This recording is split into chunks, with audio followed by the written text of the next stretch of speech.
কলেজে ফার্স্ট সেমিস্টারে কটি সাবজেক্ট পড়ে এক্সাম দিতে হবে? তোমাদের মোটামুটি 7টা সাবজেক্ট পড়তে হবে।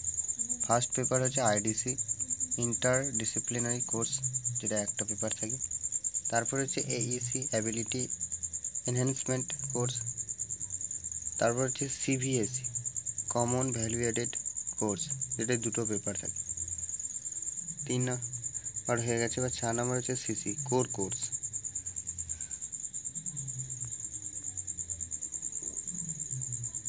5 নম্বর হচ্ছে এসিসি, স্কিল এনহ্যান্সমেন্ট কোর্স। আর লাস্ট হচ্ছে মেজর 1। এই টোটাল তোমাদের 7টা। তার মধ্যে হচ্ছে গিয়ে কমন ভ্যালুয়েটেড কোর্সের দুটো পেপার আছে। তাহলে মোট তোমাদের 7টা পেপার হচ্ছে। 7টা পেপার তোমাদের পড়ে এক্সাম দিতে হবে। তাই বুঝতে পারছো যে ফার্স্ট সেমিস্টারে কটা সাবজেক্ট থাকবে তোমাদের।